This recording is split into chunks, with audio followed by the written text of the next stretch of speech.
The world of showbiz has been left stunned by the sudden death of screen legend Sam Neill, just weeks after revealing he was cancer-free. She was 18 years old, standing on a boat that was supposed to feel like the middle of the ocean.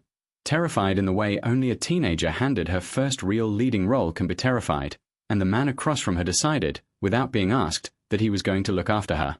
37 years later, that same man was gone, and the tribute Nicole Kidman gave afterward wasn't loud, wasn't dramatic, wasn't built for headlines. It was short, plain, and devastating in exactly the way real grief usually is.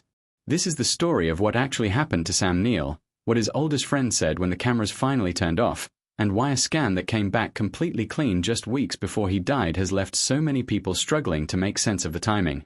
Let's start with the part that makes this so hard to sit with. In April of 2026, Sam Neill sat down for an interview and delivered the kind of update that most cancer patients spend years hoping to be able to give. He had just gotten a new scan back, and it showed no cancer anywhere in his body. Not shrinking. Not stable. Gone. He described it as an extraordinary result, and anyone who watched that clip could hear the disbelief in his voice, the tone of someone who had genuinely stopped expecting to hear good news. He talked about future work. He sounded like a man who believed he had years left.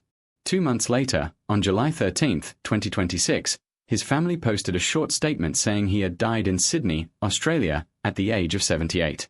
And here's the detail that stopped so many people cold: he was still cancer-free when it happened. His family didn't call it a decline. They called it sudden and unexpected. Those words, sitting right next to a scan that clean only weeks earlier, don't line up the way grief is supposed to line up, and that gap is exactly why this loss has hit so differently than most.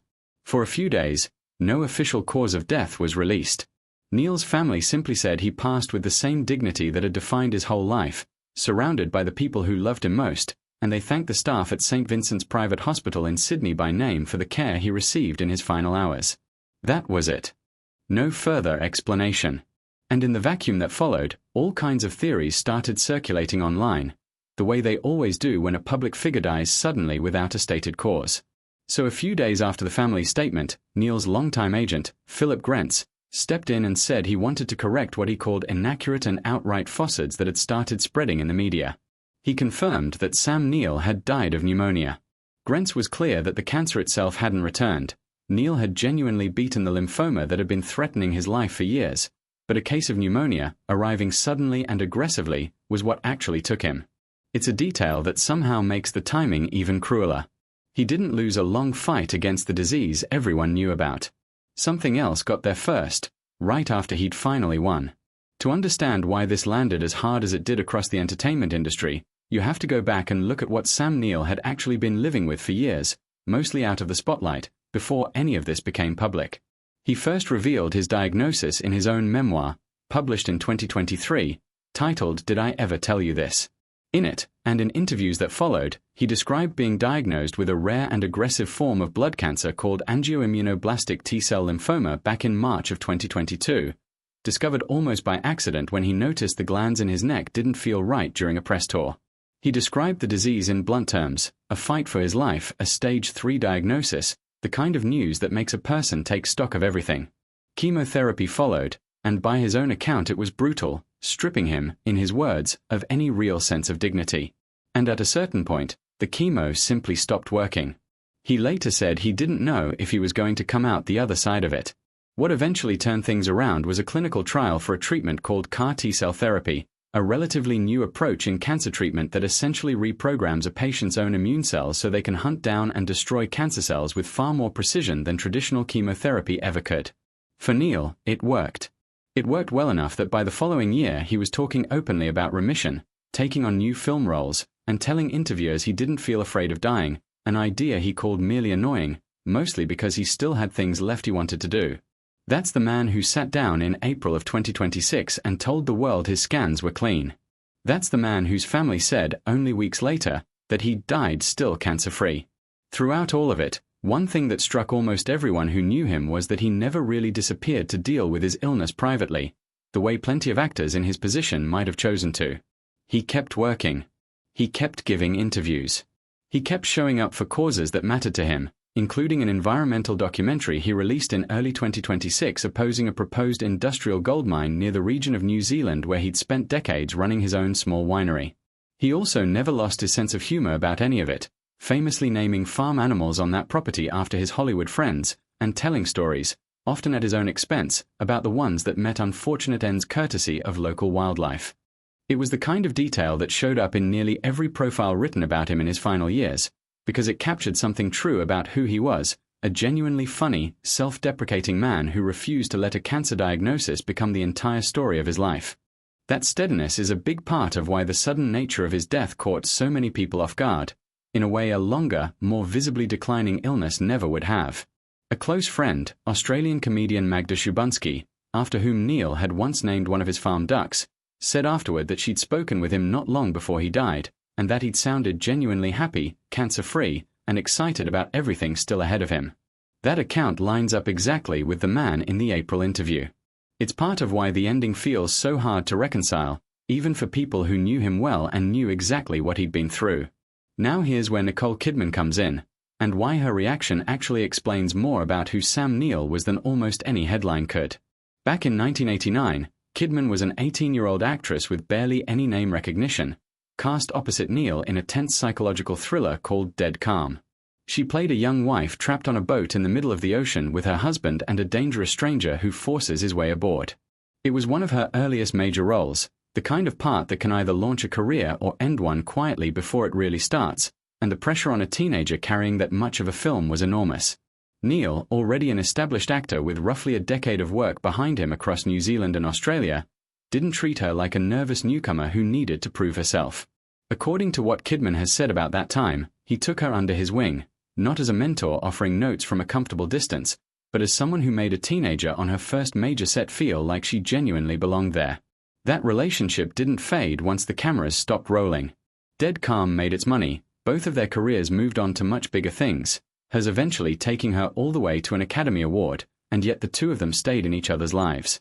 In 2019, 30 years after they first met on that boat, Kidman and Neill ended up on the same stage again for a Big Little Lies panel, alongside their mutual friend and fellow Jurassic Park co-star Laura Dern. By then their reunion barely registered as unusual to anyone covering it, because their friendship had simply become part of the background of both their careers, the kind of loyalty that survives decades of separate lives without needing constant contact to stay real. So when the news of Neill's death broke, Kidman's response wasn't some dramatic, tearful breakdown captured on camera. Nothing that specific and vivid has actually been reported anywhere, and it's worth being honest about that rather than inventing a scene that didn't happen.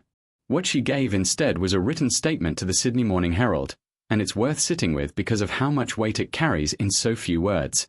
She said she was immensely saddened by the news. She said Sam was one of the greats, a joy to be around. She said they met when she was just 18, that he took her under his wing, and that they stayed friends for life after that. She described him as charming, kind, funny, and intelligent, and said he would be greatly missed, extending her sympathy directly to his family. It's a short statement, only a few sentences, but it carries 37 years of friendship behind every line, the kind of loyalty that doesn't need a person to still be working alongside you constantly in order to stay genuine. And Kidman was far from the only one who felt that way about him. Steven Spielberg, who directed Neill as paleontologist Dr. Alan Grant in Jurassic Park, called him exceptionally collaborative, and noted how strange it had always felt directing someone so warm and fatherly in real life to play a character who spends most of the movie visibly irritated by children. Laura Dern spoke of a lifetime friendship built on loyalty and protectiveness, saying he showed her real depths of care wrapped in his trademark dry wit. Jeff Goldblum posted a short, simple tribute about their years working together as part of the Jurassic family. Cillian Murphy, his co-star on Peaky Blinders, described him as one of the kindest, funniest, and gentlest people he had ever worked with. Carl Urban called him a trailblazer for an entire generation of New Zealand actors who followed him into the industry. And Toni Collette, who worked alongside him on 2 separate films years apart, wrote that he was the most beautiful, decent gentleman she had ever known, calling him a hero and a legend she already missed more than words could easily capture.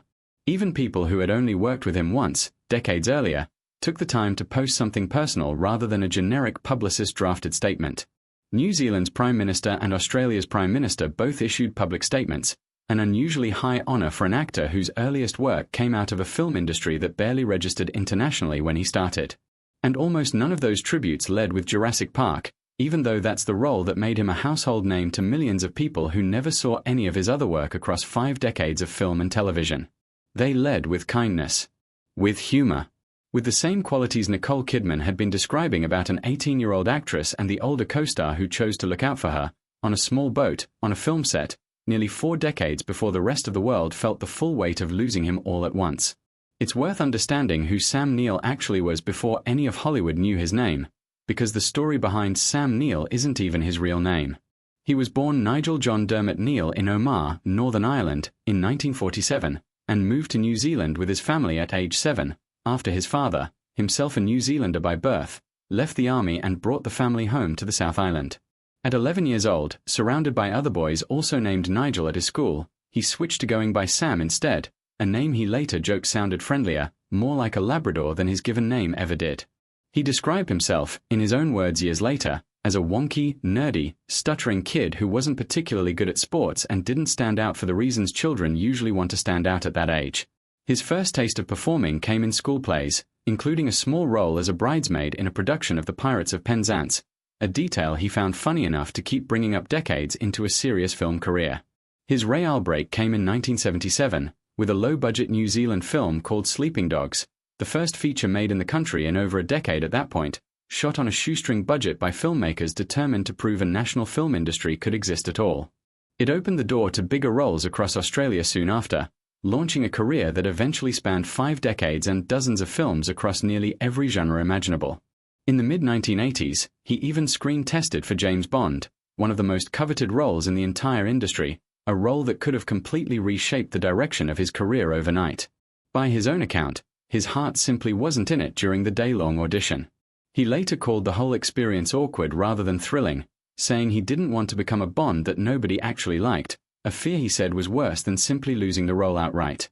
By the time his cancer diagnosis became public, Neill had already built one of the more unusual and varied careers in modern film, a Soviet submarine officer in The Hunt for Red October, a grieving husband opposite Holly Hunter in the Oscar-winning film The Piano, a menacing gang leader in the television series Peaky Blinders, and a curmudgeonly uncle in the beloved New Zealand comedy Hunt for the Wilder People, a role many of his own countrymen considered among his most personally cherished. Performances. He was knighted in New Zealand in 2022 for his contribution to film, and received a Screen Legend Award in 2025, accepting it with the same self-deprecating humor that defined nearly every interview he ever gave, joking that simply sticking around long enough was basically